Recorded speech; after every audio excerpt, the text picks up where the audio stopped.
Sorry, we are in for an insightful session. And this session also comes with a bonus giveaway at the end. So looking forward to that. Questions will be taken at a designated time during the presentation. So please feel free to place your questions in the Q&A section where possible. And from a housekeeping perspective, we just ask that everyone mute their mics just to avoid any feedback challenges. Please ready your minds for a wealth of information as we commence. At this time, I would like to invite the president of HERMAB, Tisha Peters, to introduce our featured speaker. Tisha? Thank you, Tanya. Good evening, everyone. And again, warm welcome from HERMAB to all our members who are joining us on Zoom. I want to introduce Ambassador Joan Underwood. Joan Underwood is a certified Prosci change management practitioner, and she is going to be leading us through the fundamentals of change management this evening. Joan, I want to hand over to you without much ado so you can start the presentation. Over to you. Thank you very much, Madam President, and welcome, good evening to everyone. And the reward for those of you who put in the effort required to be here on time is that we are off to a prompt start. Others will continue to join us. However, we have a lot of information to cover this evening, so we are going to get the ball rolling. Now, I'm going to turn my video off until we come to the Q&A sessions where we can have a conversation. But I want to preserve the bandwidth and ensure that you can focus in on the content. All right, so here we go. What is our focus for this evening? By the end of our time together, you will be able to understand the fundamentals of the ADKAR model. You'll be able to recognize the value of the ADKAR model in organizational transitions, and we're going to help you to enhance your skills to foster employee engagement during the course of major change initiatives. And we'll round out this evening by giving you the opportunity to apply the concepts that I'm about to share with you to a real life scenario. So we're going to do a case study together. And as you would have heard from my able producer, Tanya, there's going to be a bonus giveaway at the end of the webinar. So stay tuned, and this bonus giveaway has a time limit on it. It's only going to be valid for 24 hours, so you need to stay put if you would like to capitalize on that, and then move quickly once you have been told how to access it. So here's our roadmap for this evening. We're going to start out with the fundamentals of the ADKAR model. We'll then look at how it is deployed during organizational transitions. And then we're going to do a really deep dive on fostering employee engagement. And we will do so by looking at the different types of resistance to change and sharing strategies about how you respond to the various types of resistance to change. And as I mentioned, we will be working on a case study together. So let's get you involved. I invite you to pull out your phones and to scan the QR code you see on the screen before you. It will take you to a single question poll. So go ahead, scan the QR code and answer that single question poll.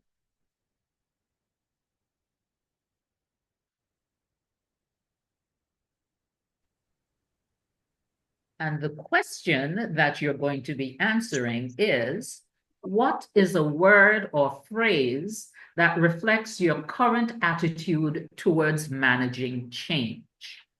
And you'll have the opportunity to give up to 3 responses. So what's a word or phrase that reflects your current attitude towards managing change?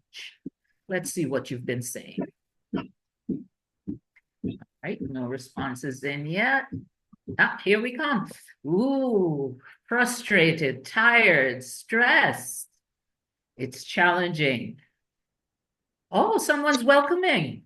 Great. I'd love to hear from that person in the chat. What is underpinning their positive mindset towards change. All right. Others are scared. Some are half and half. Oh, we have excitement. Someone's unclear how to manage it. So we're going to help you with that throughout the course of our time together this evening. So we see lots of interesting responses coming in. Some of them, most of them seem to be indicative of some level of, hesitation, anxiety even, but we also see some people who are optimistic, who are open and excited about change. All right, so it'll be interesting to see if you experience a shift during the course of our time together this evening. So if you feel your attitude towards change shifting as we go along, go ahead and put that up in the chat for us, and I'll check in with Tanya later on. All right, so let's move ahead, having taken the temperature to see what the mindset is that you're coming in with. So I love this quote from Aristotle, the philosopher. Self-awareness is the beginning of wisdom. And for those of us who follow the Judeo-Christian religion, we know that the Bible tells us that something else is the beginning of wisdom. But for the purpose of change management, let's go with Aristotle and say that self-awareness is indeed the beginning of wisdom. So why do I preface it, our content by drawing this to your attention? Because in order for you to manage change effectively, you have to be aware of your very own attitude towards change. How are you showing up in the space? Because that will impact how you lead the change, and it will also impact how the people you lead respond to the change, because they are looking at you and you are signaling for them how they should respond, whether consciously or subconsciously. So let's begin with self. So I draw your attention to the left side of your screen. The most important task for you as persons who are responsible for managing or leading change is to first lead yourself. And as I indicated, that begins with your self-awareness. How confident are you around the change? And how effective do you feel about it? Because you're going to be projecting influence, whether positively or negatively. And how you show up is definitely going to have an impact. But that's not your only role as someone who's responsible for leading change. In addition to leading yourself, you have to ensure that you're showing up in a way that's aligning with the senior leadership within your organization, because you can't be all paddling in different directions. That will only cause confusion and anxiety and some of the other words that we saw in your responses to what your current attitude is to change. And your third and equally important responsibility is to support your team during the change initiative.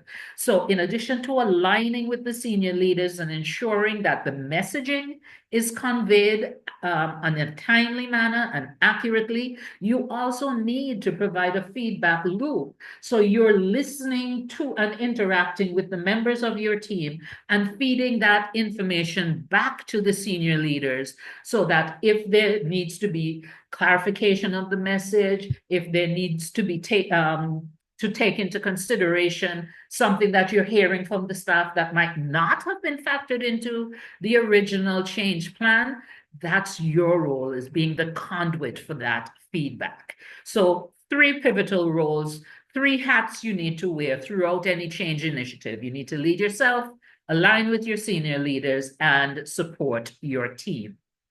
So having set that foundation in terms of how you need to show up as someone tasked with leading change, let's look at the ADKAR model. Now, this is an acronym. It's a tool from the Prosci. And here's what that acronym means. The first A in ADKAR stands for an awareness of the need to change. That's followed by the D, which represents the desire to change. And what do we mean by that? To what extent do the individuals involved want to support and take part in the change? The K is for knowledge of how to change. The next A is for the ability to implement the change.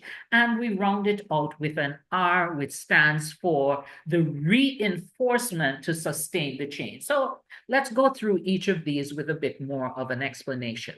And you will note on the left of your screen that you see an arrow that's pointing down.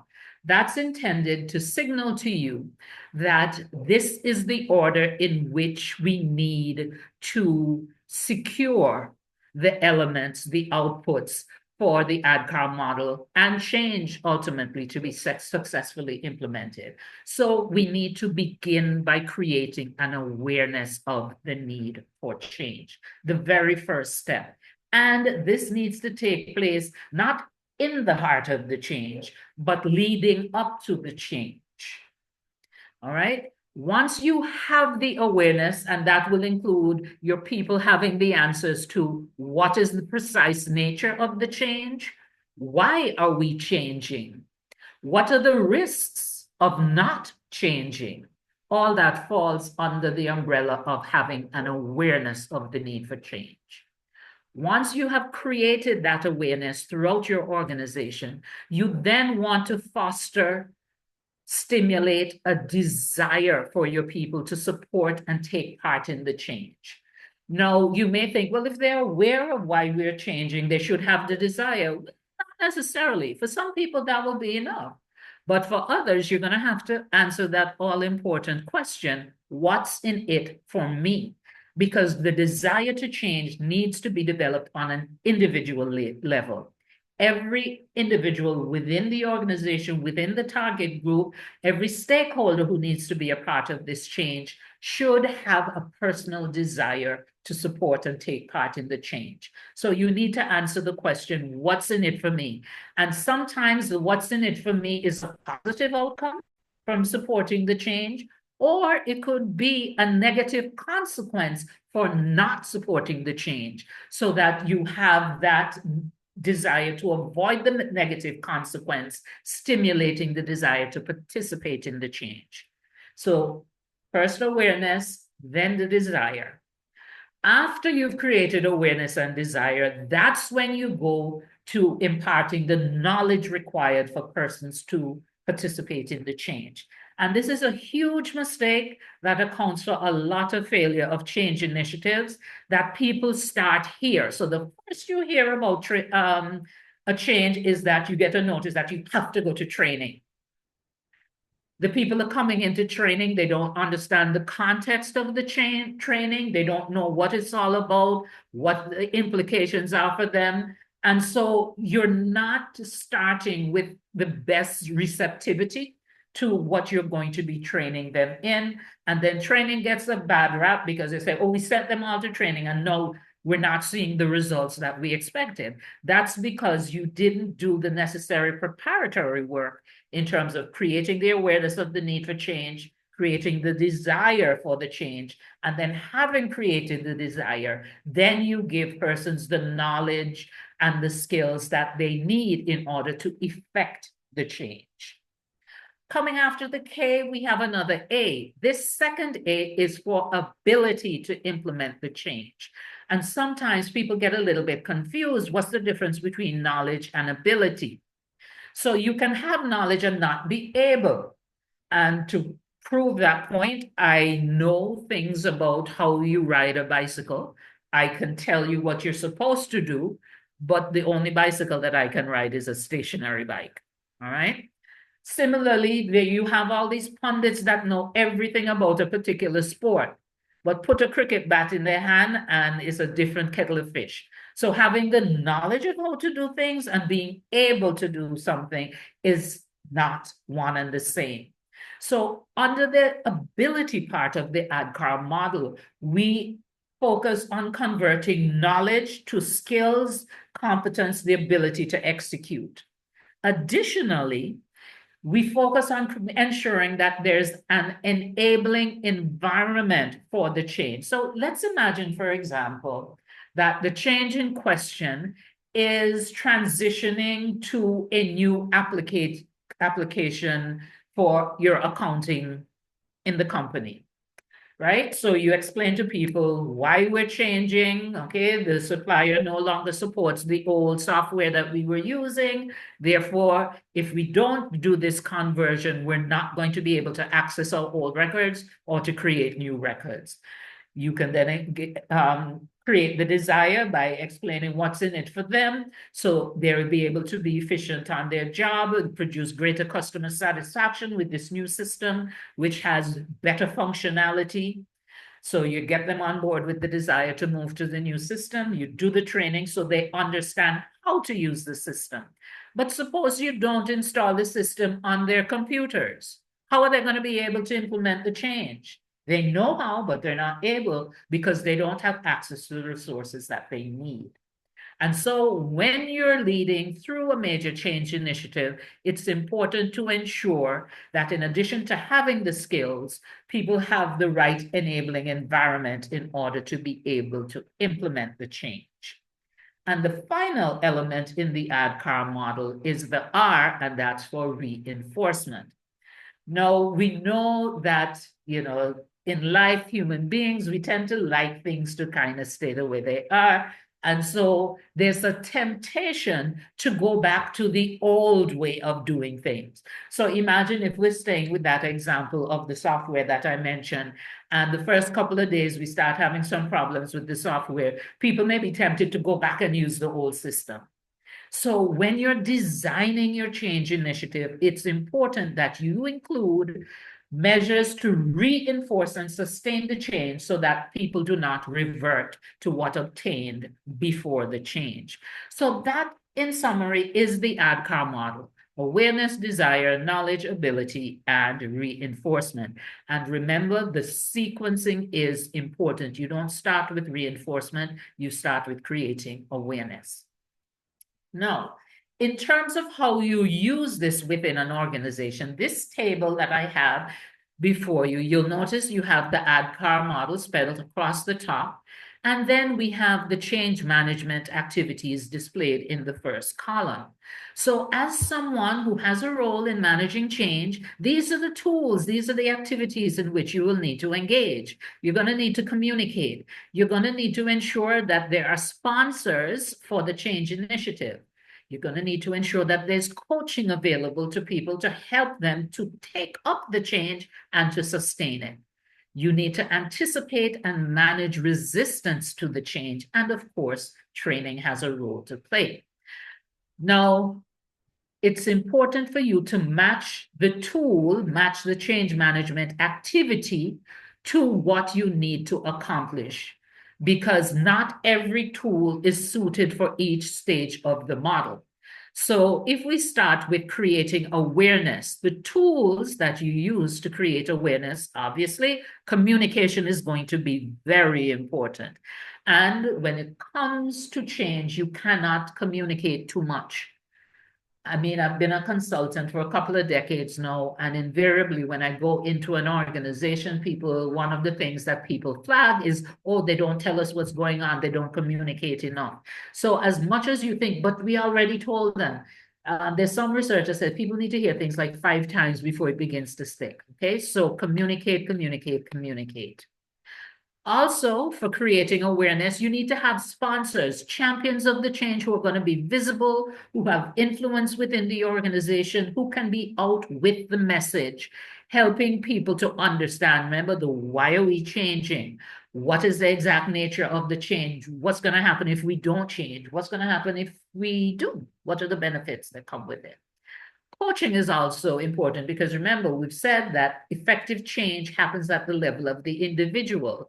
And so persons need to be coached through the process.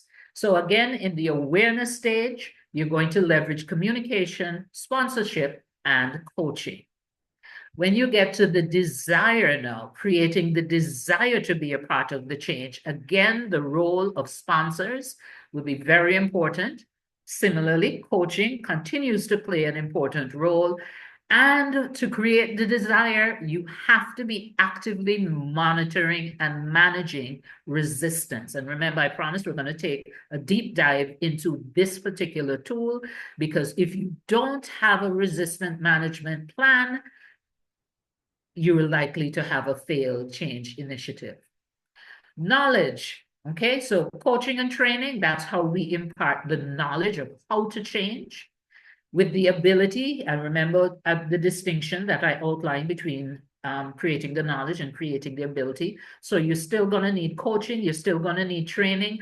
Plus, remember what I added in creating that enabling environment. Okay, so that's something that the management, the leadership of the organization needs to do.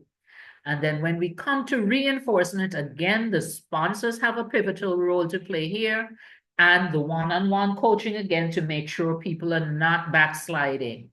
And the enabling environment needs to stay in place. All right, so we've gone through the ADKAR model, and I've given you some tools on how to navigate it. Our next piece of content deals with how you put the model now into an organizational transition.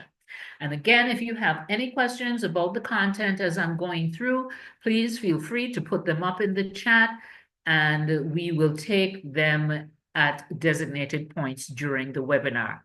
All right, Tanya, however, if there are any questions that speak to someone's a lack of understanding or request for clarification, Not at this point. You're doing a wonderful job. Thank you so much. All right, so here we go. Here's some stats for you people. 70% of change programs fail to achieve their goals. And the source is McKinsey. All right, so this is a reputable source, 70%. By any standard, that is not an acceptable performance ratio, okay? So why do so many change initiatives fail? Primarily due to employee resistance and lack of management support. And you may say, why isn't management supporting it when they're the ones that initiated the change? Well, you know, they have layers of management. And sometimes these change initiatives are coming from the very senior levels of management, and middle managers are just not on board. This is why I said at the beginning, you got to start with self. You have to be aware of what your attitude is towards the change, because you cast a very long shadow, and you serve as an example for your people, whether intentionally or unintentionally. So in this slide, let's first focus at the top tier of the slide, where we're looking at change at the organizational level. And what we see in terms of the sequence is that the organization moves from a current state, it goes through a period of transition, which takes it then to the future state. But remember, for an organization to go through change, the individuals within the organization have to go through change. So what you see happening here at the top half of the slide actually happens at an individual level as well. And if you notice, the lower tier, which represents the individual, lags behind what's happening up here. All right, so the organization may initiate change, well, not may, will initiate change before the individuals within the organization start to change.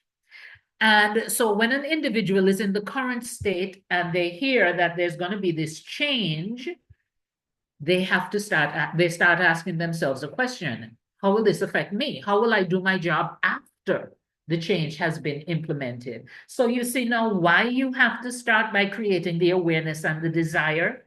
Because if you just take them into training without having answered the question, you're not going to get the desired impact. So here's another interesting statistic from McKinsey. When people are truly invested in change, it is 30% more likely to stick. So you would want to leverage that, wouldn't you? So how exactly do you access and leverage the benefit of having your people being truly invested in your change? And the best answer to that question, I think, comes from Simon Sinek.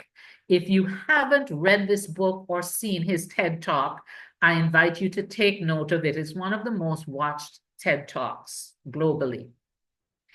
And Simon says we should start with why.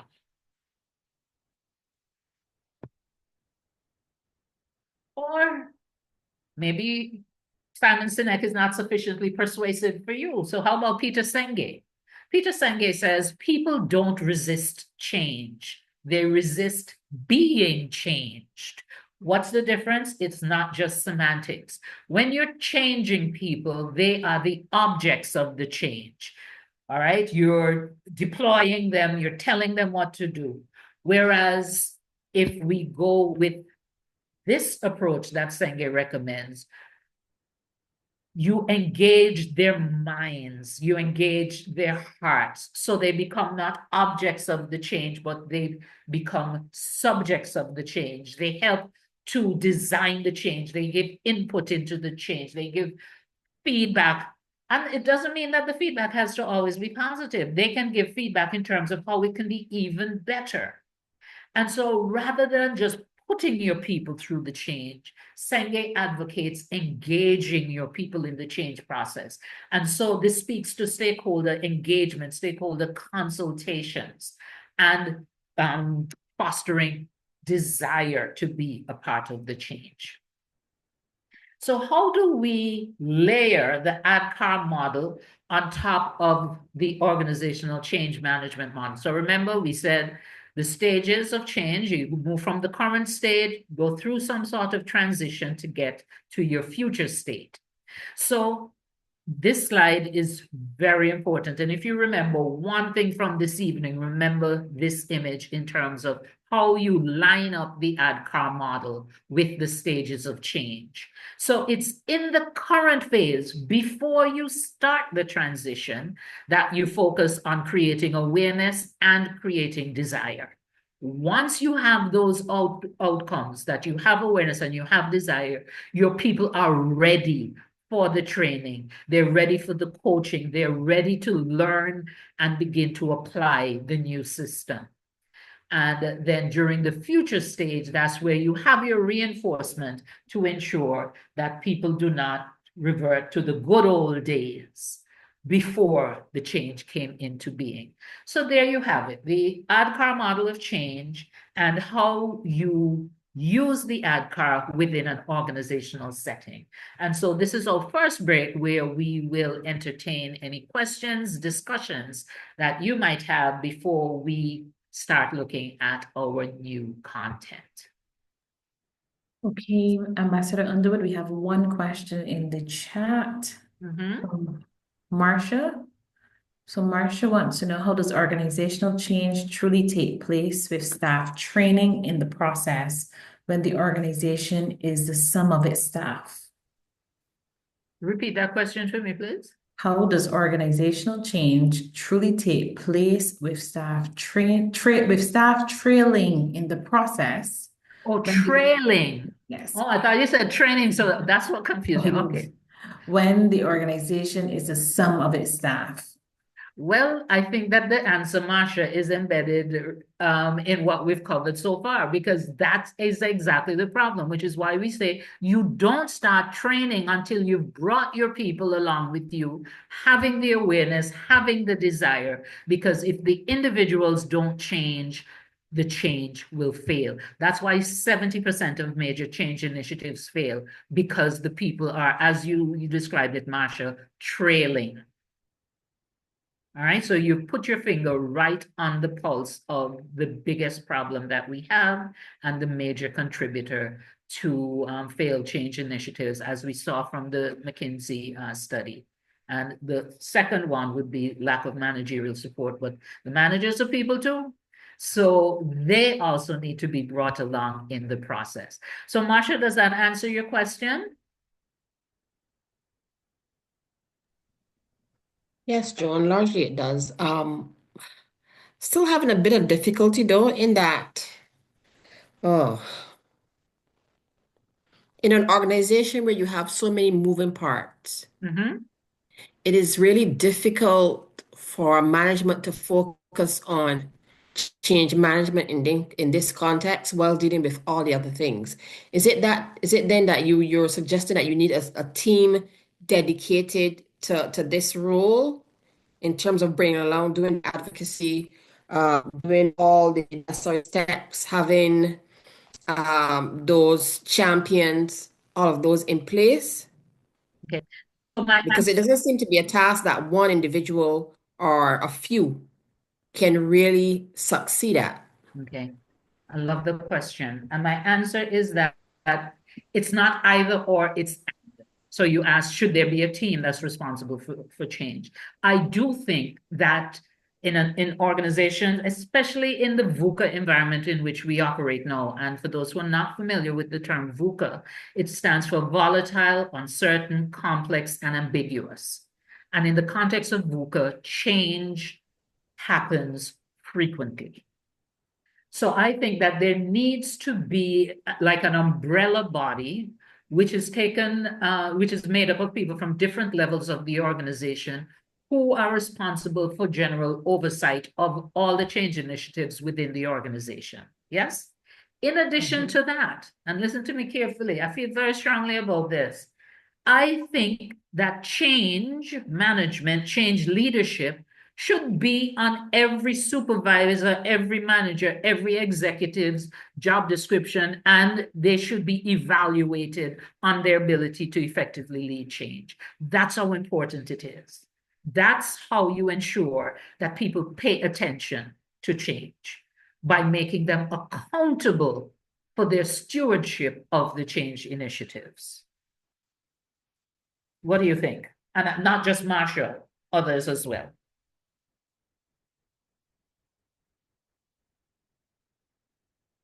I would agree with you there, Ambassador, for the simple reason that at the end of the day, everyone often think that change happen in silos with HR. But if you can get middle management to senior management buying in, it makes the job so much easier, right? And we can even develop activists within the champions within the organization to help lead that change within. And we all know what get measured gets done. So once we put that as part of the KPIs for the supervisors and management, we are guaranteed that to have their buy-in and have them leading their team members. Absolutely. All right, thank you very much for the question and the discussion that accompanied it. Tanya, anything else, or can I? One more question from Dawn. Dawn wants to know, should we wait until everyone is on board with the change? If not, at which point do we proceed? You cannot wait for everyone to be on board with the change, because you may never get there. That's the reality. All right. So you have to ensure that you get the critical mass in order to proceed, and that you use the accountability mechanisms to deal with those who don't get on board. Right? But you cannot give away your power by saying that we're waiting for everyone to get on board, because then you can have a few people go rogue and hold the entire organization hostage. All right, so that's where the coaching comes in as well. So you have to coach people to the point where they realize that, it's desirable for them to get on board. And if they don't get on board, here are the consequences of not getting on board. All right, Dawn? Thank you. Welcome. All right, so let's go into the next bit of content. And this is a lot of meat that we're going to be getting here, because we're going to talk about resistance to change. All right, so resistance can take place at multiple levels. You can have resistance at the level of an individual within your department. You can have group level resistance, so an entire department may be up in arms about what they're proposing to do. Or God forbid, the entire organization may be ready to walk out and say, nope, not here, not today. So let's look at the different sources of resistance, because in order for you to manage resistance effectively, you need to understand where it's coming from. Because again, it's not a one-size-fits-all approach. So we're going to talk about 6 different sources of resistance to change. And I strongly suspect that what you're seeing on the screen before you is quite familiar. So give me a thumbs up if you can relate to these things that you're seeing on the screen as being a source of resistance. Fear of the unknown, the loss of control, bad timing, lack of trust or communication, fear of how it's going to impact you personally, past negative experiences. So Tanya, we're seeing any thumbs coming up? Can people relate to these things? Yes, we are. All right, I thought so. All right, so let's start with fear of the unknown. And again, for each of these 6 sources of fear, I'm going to give you clear strategies to deal with them. So if someone just doesn't understand, now remember in the ADKAR model, we said the first thing you do is create the awareness. So you can minimize the unknown, but not everything is knowable because they're unknown unknowns. But the way that you deal with this type of resistance is being transparent in your communication. And that includes acknowledging what you don't know. So you share reasons for the change, and you can have town halls, you can have emails, discussion fora, and please note that this is not a unidirectional flow of information. You need to create a safe space for people to respond, for them to ask questions. It's also important to have a clear roadmap, because remember, this fear is coming from not knowing. So transparent communication, clear roadmap in terms of, okay, the change is going to be executed in a phase basis. Here's what's going to happen first. This is the schedule on which that will happen. After that, we move to this, right? So that helps to ease some of the uncertainty. And be practical. Utilize workshops and sessions where you can do demos of the new process. You can give people the opportunity to touch and to interface with, for example, if we go back to the old example, the new software, so that it starts to chip away at the fear, the uncertainty involved with what's this new thing. All right, so these are some concrete strategies for dealing with resistance that's born out of a fear of the unknown. Next up, we have the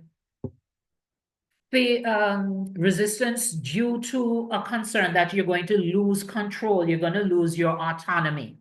And a lot of times this can affect supervisors and middle managers and people who've been in the organization for a long time. Because think about it, you've been there, you've become an expert on the current way of doing things. You're the go-to person. People come to you for help.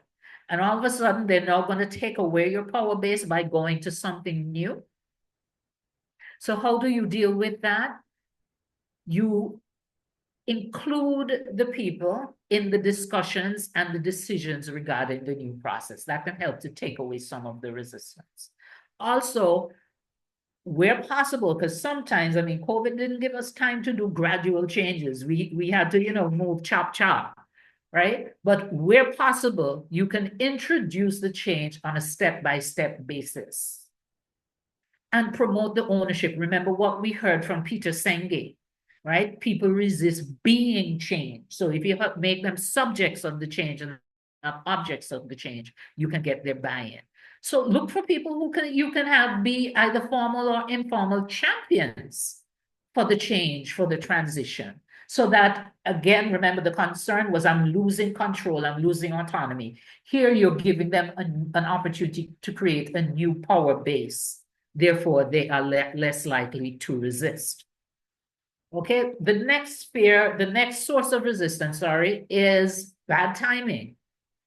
All right, you have the usual day-to-day operational demands, and then these people, as we refer to senior leadership, they come and want you to do this at the same time. And so where possible, look at the nature of your business, the ebb and the flow, that you may have a cyclical type of business. So if we look at the tourism sector, for example, you don't want to undergo major change initiatives in the peak of the tourism season, because your people are going to be stretched thin at that point in time. So evaluate when is the best time for the organization to go through that change.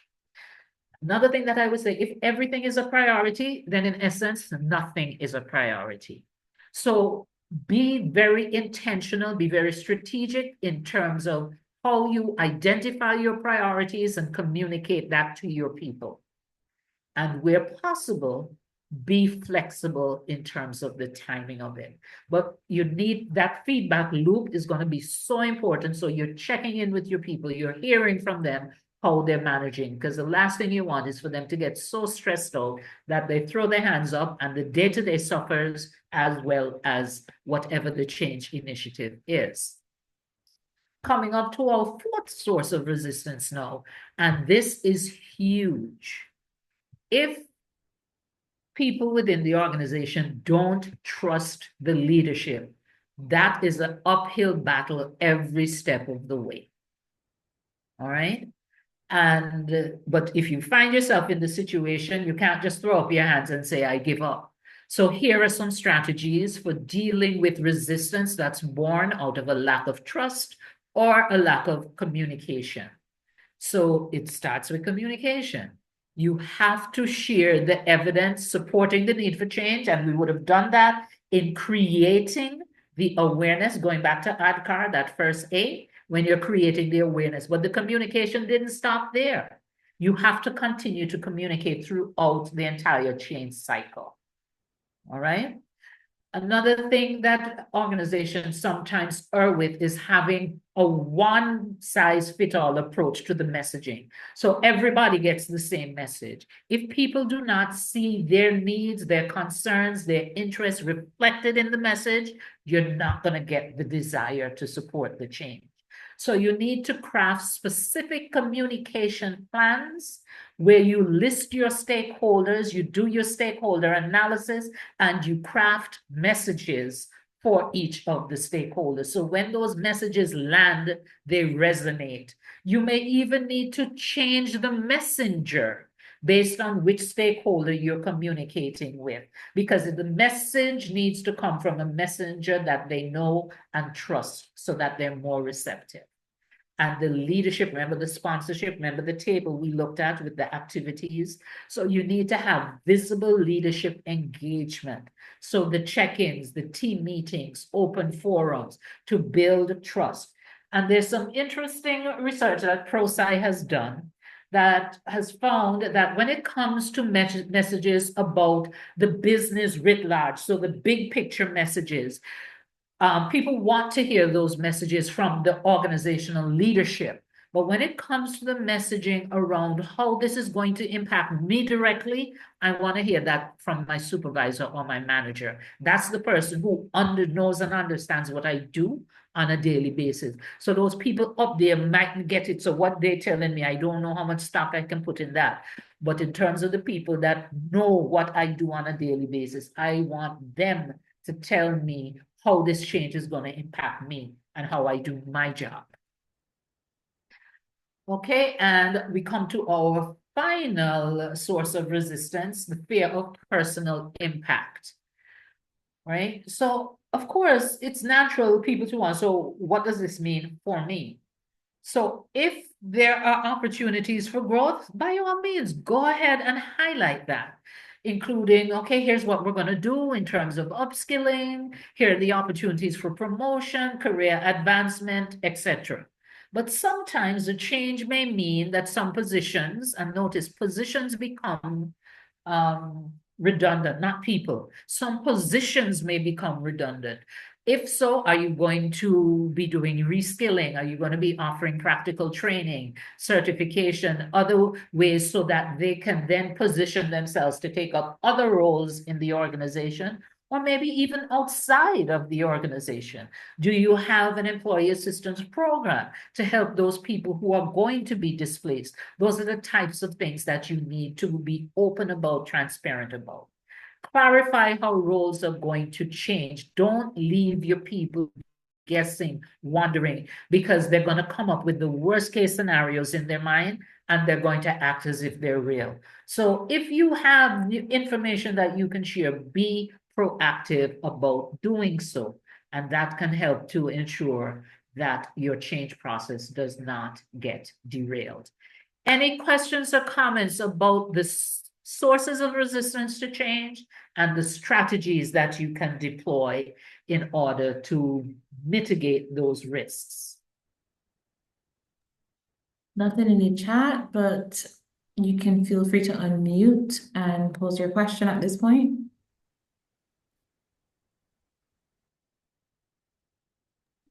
I think it's important to emphasize that constant communication, especially at the different tiers, because it's important for persons to understand, the impact that it's going to have on them to continue doing their day-to-day. Persons don't want to be replaced within organizations, and sometimes with change, persons feel as though they're going to be made redundant or they're looking to be, transferred or be gotten to be fired. So that constant communication opens up that communication and that trust within organizations. And I feel that is very important. Thank you so much for that, Atoya. I also understand and appreciate the fact that you differentiated between big picture and then the individual. How is it going to affect the organization? And then how is it going to impact the individual and who delivers the message at the big picture level and at the individual level? That's a good takeaway, certainly for me. Beautiful. Thanks, Marsha. All right. So if you're not asking any questions, so it sounds to me like you're ready for your case study.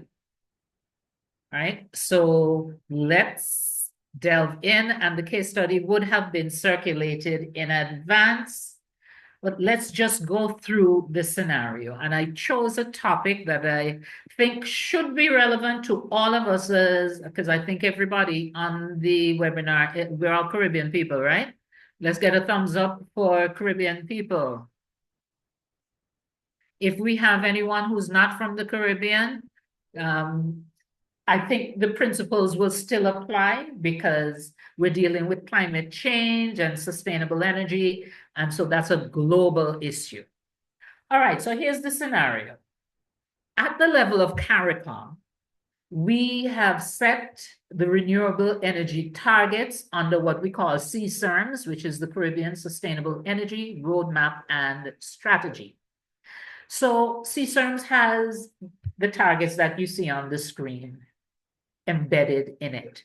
So the first milestone, by 2017, we were aiming for 20% renewable energy capacity, and this is throughout the region, not in any one country, but throughout the whole of all the CARICOM member states. We were to increase to 28% by 2022. So as you know, we're sitting here in 2025, so where are we? We'll get to that in a minute.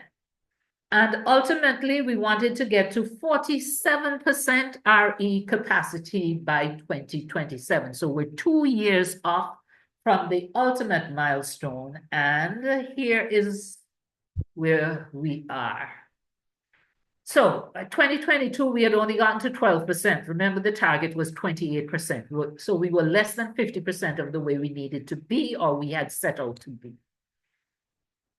Despite that, falling short, the leaders opted not to change the 2027 goal of getting to 47%. So we're running behind, but we have not pushed the timeline out for getting to 47%. So this is a major change initiative that we need to implement throughout the region.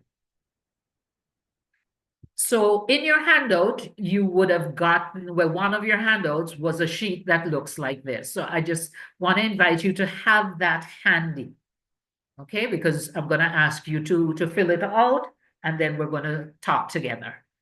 So we're going to apply the ADKAR model as Caribbean citizens and residents. We're going to apply the ADKAR model to this issue of moving from our almost exclusive reliance on fossil fuels to integrating renewable energy into our energy matrix. So first step on the ADKAR model is creating awareness of the need for change.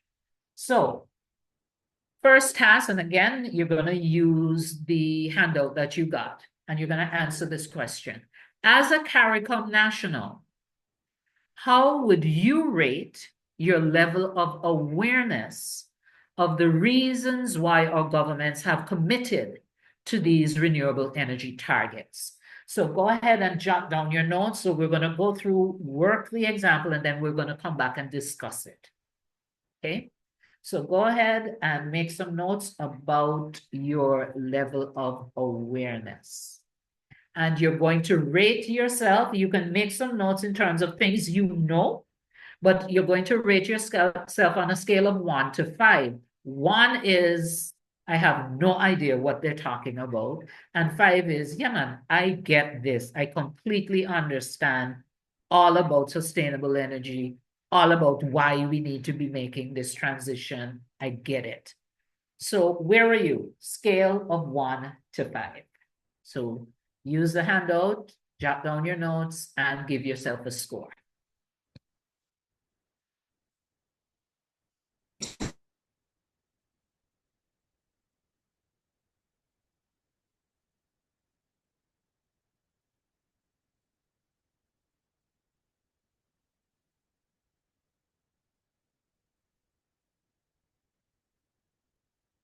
We go next to the desire, okay?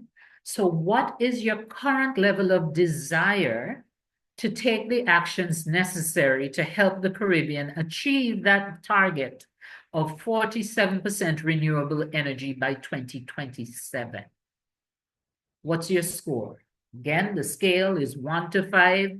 1, pass me with that. 5, I'm right there with you. I'm doing everything. I want to do everything that I can do to make this happen.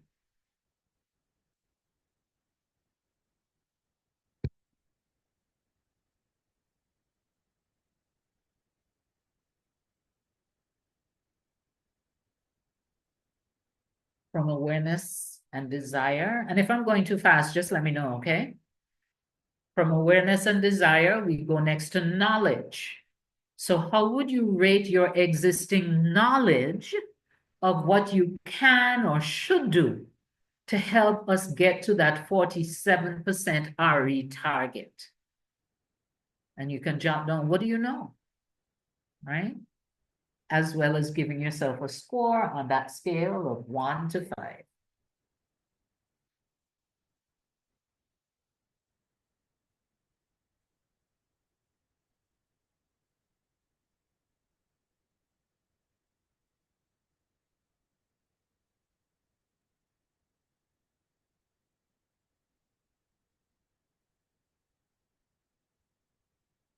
From knowledge, we go to ability.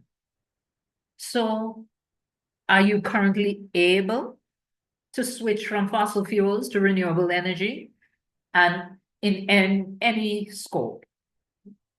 All right, whether it's solar water heaters, electric cars, photovoltaic systems, any sphere. How able are you to make that switch? So you stop going to the gas station to buy gas, or even worse, diesel, and instead you're plugging in your vehicle. Or maybe you can't go all the way to electric, maybe hybrid. How able are you to do that? And remember, we said able is not just about the skill, but is there an enabling environment? Is the infrastructure in place in your country for you to operate an electric car? Or to have solar water heaters, or to install PV systems? And finally, how would you rate your government's current policies and programs to reinforce citizens moving from fossil fuels to renewable energy?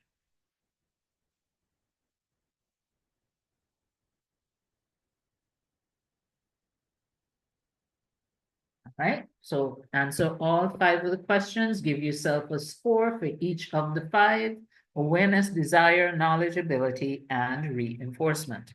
Now, once you have your scores, I'm going to ask you to fill them in here. So you shade it in. What's your score for awareness? Are you at a 1, a 2? Just fill it in here. And you do the same for desire, knowledge, ability, and reinforcement.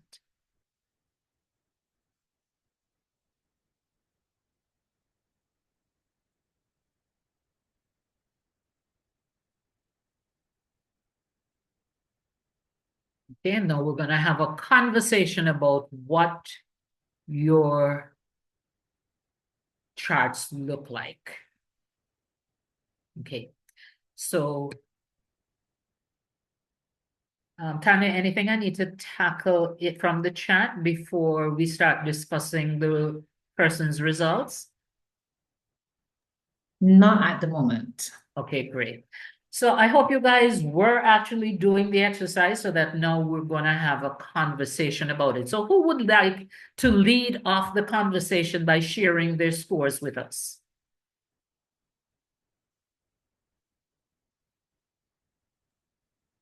Hi, good night. Good night. Okay, so I prepared to share. Probably should have tried to. Can you see me on the video? The top of your head, you're here looking good, but let's see if we can see your face. Maybe I should try to get this tablet, but that may not work. So let me go back off so that we are not distracted because I don't want to hold up anything. Okay. So my scores for awareness for the need for change, I have a 4. I am very aware of the need for the move from renewable energy given the current oil and natural gas reserves. Okay. For desire to make it happen, I would say a 3. While I'm aware, I'm not as invested as I should be. So let's tick box for that. I'm being honest. Tell the truth and shame the devil. All right. So knowledge about how to change, I also gave myself a 3 because I believe I know enough about the mechanisms, again, that I need to put in place. Obviously, some of them would be outside of my scope in terms of I can't really put on a solar heater on my house or those kind of things, but I'm aware, I know the knowledge that I need to do to get it done, because I guess that goes down to ability. Yes. So, right. So ability to change in some, so I gave myself a 4 because, I do have the ability to have the purchase power, the buying power to be able to invest in the hybrid vehicle, to invest in certain aspects that will allow us to be green and manage that. And the reinforcement to maintain the change from a government perspective. I scored it a 4 because I believe the government has been taking a number of initiatives positive to encourage low-income households, as well as all different tax concessions for vehicles, electric and hybrid. So they've really been pushing that. That is a forefront to the forefront. Thank you, Nancy, for opening the batting. Now, as I recall, your awareness was a 4 and your desire was a 3, yes? That's correct. And the next one was a 3 as well. Your knowledge was a 3 as well. Okay. So, and this is important to note in terms of how the ADKAR model is used. The very first outcome where you have a 3 is where you need to focus your intervention. So Nancy told us that she's at a 4 in terms of awareness of the need for change, why we need to move from fossil fuel to sustainable, to renewables. So we don't need to be beating her over the head with messages about the why. She gets it. But she does not yet have a sufficiently high level of desire for her to do anything about it. So with Nancy, that's where you focus your intervention to get her to participate, is to engage her about the what's in it for her. And if we take this to the broader level of stakeholders, so you have your stakeholder consultations, you find out what's important to them, because it may not be for Nancy enough to say, oh, this is good for the environment. That might move the needle for her. But if you show her that she can save money with an electric vehicle, then that may get her desire up to a 4. If you show her how she can save on her electricity bill, if she had a solar water heater, that might get her to a 4. You follow me? Give me some thumbs up if you're seeing how the model works and how you use it to make sure you are leading change effectively. All right, thanks again, Nancy. So you don't go on to the next one until you get her to move up from the 3, and then you tackle the next one, that's a 3. Okay, but you do need to do it sequentially. All right. Who would like to follow the excellent innings by Nancy? I can follow Marcia here Okay. again. All right. So for awareness, and I'm doing it, is it at a personal level or at the Yes, I country level? invited you to do it personally At because, personal like I level. said, Okay. you need to start with self.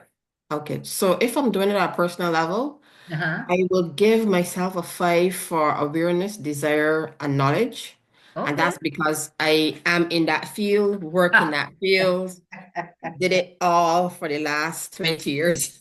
Okay. So that is why that is the Yeah. case. In terms of ability, you don't necessarily have all of the tools necessary.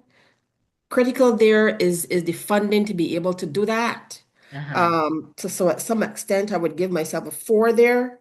And then in terms of reinforcement, that is perhaps the area, and I looked at that mostly in terms of the country and not of myself. So in terms Right. of my individual position, I'd perhaps give myself a 4. Okay. What did you give the country? I'm curious. Um, in terms of the country that I'm looking at, Barbados now, Right. I would have said a 5 and a 5 for awareness and desire because there's that political will. I believe they have got the buy-in of the country, by and large, because when we look at in terms of applications for penetration Uh-huh. and licenses, it is oversubscribed. Okay. Wow. To the extent whereby they had to actually put a pause on um, bringing on new systems to the grid. Wow. Yes. That's a high class problem. So do you think that Barbados is going to overshoot the 47% target? Um, so that is a completely different question because of how we structured our program. It was that we looked at a bottom-up type approach where we looked at the individual consumer, the prosumers, as opposed to looking at it from engaging like the Jamaica model did, where they looked at the IPPs, the Ah, large scale okay. utilities. So Yeah, when yeah, you yeah. onboard large scale utilities, you can get more a larger amount Yeah. of hours Bigger on bang, grid. yeah, more Yeah, but impactful. it depends on what your policy is. So one is not necessarily better than the other. It depends on what your policy is, policy Yeah, objectives are. yeah. But Um, the Barbados approach, some would say it's more democratic, because you're that is giving yes. the That small, is that yeah, is the basis on which they yeah, have approached that particular model, yes. okay. In terms of knowledge, I gave a 4.5 generally for the country because there are some areas. And where did you Right. trade in that 4.5? Because I didn't give you any space for 4.5. And then it's a 4. There's always room for improvement. We know that we're dealing with something that's on the cutting edge. Uh-huh. Technologies are changing. We're trying to, be as close to that cutting edge as possible. Okay, And generally, you know, persons out there might see a different picture, but I think they're doing the best with what they have available to them. okay. Ability, I gave them a 3. Again, the full enabling environment is not there as you would Uh, want. Financing is a major challenge. Allowing financiers to be comfortable with investing in this particular area. I think there is still work to be done in that area. And in terms of reinforcement, generally, when we look at projects, reinforcement, evaluation, which is part of the reinforcement process, uh-huh. that's usually something that lags behind. And it's for that reason I gave a 2 for that Okay. at the So country level. from Marsha, thank you so very much. We hit the jackpot with having you being so aware of the topic. You see how the analysis that Marsha has just done can help to inform how the government and the relevant departments would lead, how they show up, and how they help people to move through the change. That's the value of the ADKAR model. Marsha, were you familiar with the model prior to this evening? I heard of it, but not anything in depth. No. Okay. And what would be your feedback in terms of the utility of it for your work? It is certainly useful. I am sorry that I did not have this when I assumed the role of CEO, but now I can use it in this new Okay. role. All right. Thank you so much. All right. So we've heard from Nancy and Marsha. Who's next?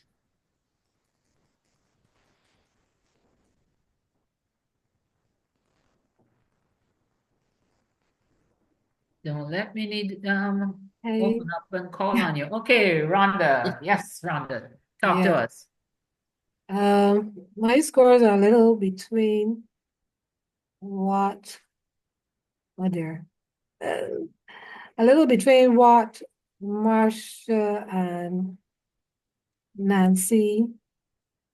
I think I just lost. Okay, found it again. Right? Okay. And this is Tell at a us what you personal, have for awareness. What's your score for awareness?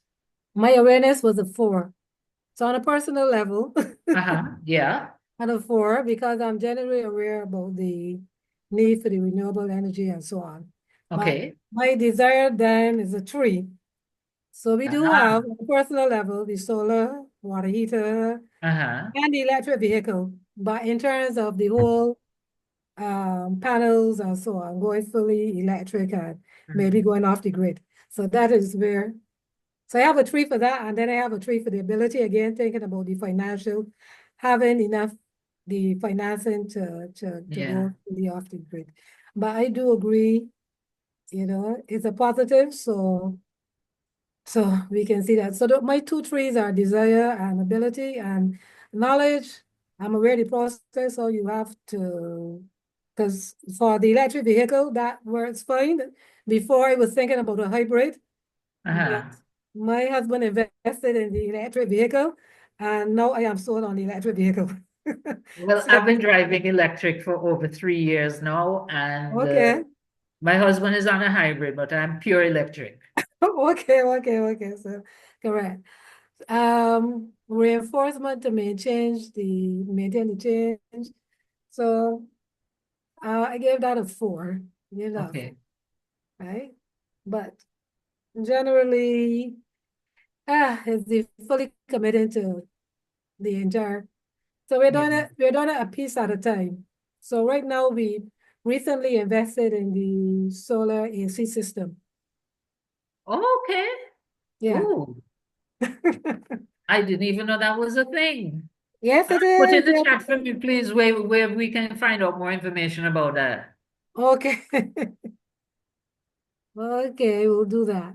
All right. But that is working fine. So that is Nice. my bit there at the individual level.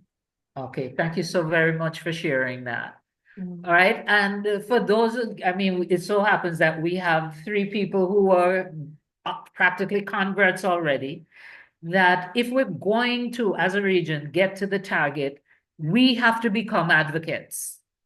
We have to become sponsors. So we have to be telling our stories to others to help them decide, well, to become aware first and to have the desire and then to move along with the knowledge, ability, etc. All right. I'm going to thank the ladies who shared thus far, and I'm going to move on because our time is almost up. So let me just bring back up the presentation. And for those of you who didn't share, I hope you found the exercise helpful.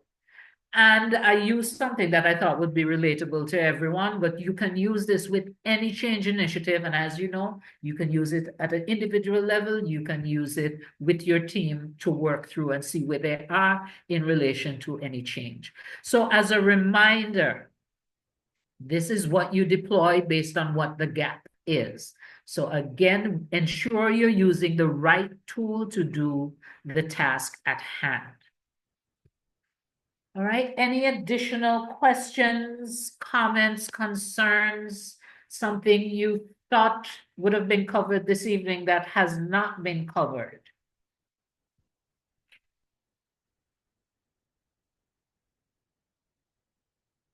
You can go ahead and unmute, or you can put it in the chat. In the meantime, while we're waiting for that, I have another poll for you. So you would go ahead and scan the QR code. It's the same QR code as before. I'm opening up a new question. Let me just do that, make sure the question is open. So your question now is, what has been the most significant takeaway for you this evening?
Okay, so we see we have our first response coming in that table. Right, that's a really helpful table. Someone else commenting on just how practical the ADKAR model is.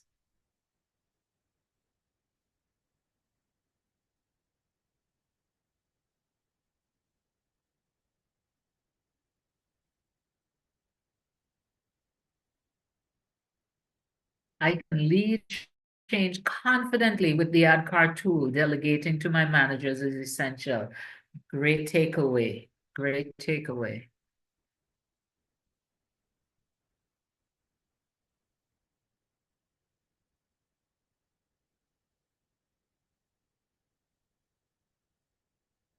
Understanding the difference between communication at the big picture level and that of the individual, also how to apply the model. All right. So let's see if we have any themes emerging here with your responses. And we're looking forward to seeing the responses from the others. We have 11 persons haven't weighed in thus far. So we still have lots of folks who haven't commented. So 7 people commented. Let's see what these 7 grouping. All right. Tailoring of the message. All right, let's take them one at a time. Okay. Individual as well as group. Awareness of the ADKAR model and how to use it. Was skipping parts. Oh, yes, don't skip parts. Yes, please. It's important to use the, remember that arrow going down? You need to focus first awareness, then desire. Once you hit a 3, stop there, address it before you move on. Okay. Oops.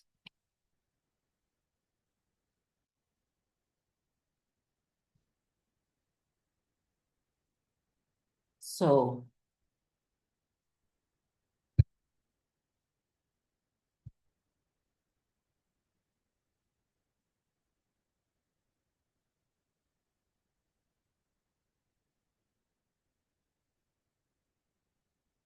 confidence.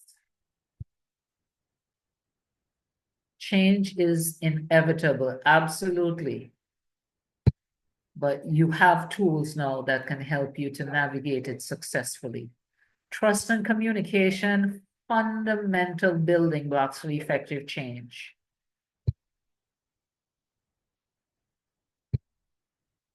All right. So thank you very much, folks, for this feedback. And we're happy to see that you found this evening's webinar helpful. But we have even more for you. Remember, I promised you a bonus giveaway, and here it is.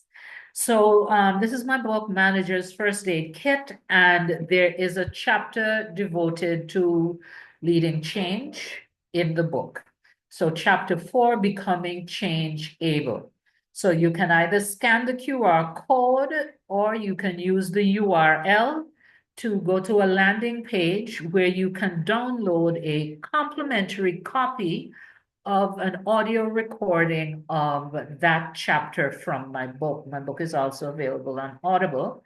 And so as a special thank you gift for joining us this evening, I'm sharing with you a free recording of that chapter of the book. As I said, this bonus offer has a time limit. I'm going to deactivate the link in 24 hours. So at 6:30 p.m. tomorrow, the link will expire. So my advice would be to go ahead and download it this evening. And I sincerely hope that you will find the recording helpful as you continue on your journey to successfully lead change at both the individual and the organizational level. And that's it for me. And I want to draw your attention to the time. What time is it, Tanya? 7:45 on the dot. That's how I roll. You did an excellent job. Thanks, everyone. Thank you so much. Thank you so much, Joan and Hermab. Wow, thank you so much, Ambassador Joan. That was such an insightful session. I want to just say thank you to all of those that were on. But, for me, my biggest takeaway really was how to manage the resistance. I think that was it for me, because there's always resistance to change. Thank you for that. Thank you for the wonderful giveaway and the gift. I'm sure all of us are going to take advantage of that wonderful gift. I also want to say thank you to all of you that were on here. First of all, we have our ADKAR team, those of you that are representing ADKAR, thank you so much for being on with us this evening. Our strategic partners as representatives from the Ministry of Labor, those of you that are online with us, it was a pleasure having you. And I hope that this was just a really insightful session and that there are many, many takeaways for you. Of course, we have our participants. Thank you so much. We have a lot of persons that came on this evening. I know that this was invaluable information for you. Take it away, use it, implement it. Special thanks to those of you that engage. We have Marcia, thank you so much. Atoya, Rhonda, Nancy, one of the family, thank you so much for that level of engagement. I certainly learned a lot as well from all of you that engaged and you shared your knowledge with us. That was great. And of course, our President, Madam President of HRMAB, thank you so much for being with us this evening. All other members of HRMAB, thank you for supporting this initiative. So this is the end of our session. I've just gone 2 minutes over. It's 7:47. Thank you so much. It was a pleasure having you on. Please look out for more of these initiatives from HRMAB. Share this the insight that you would have learned, and go implement, go share, tell others about the wonderful initiatives that HRMAB is offering. And we look forward to seeing you next time on our next webinar, seminar, whatever session or event we have going on. We welcome you and we thank you. Have a good night, everyone. God bless. Thank you so much. Take care. Good night.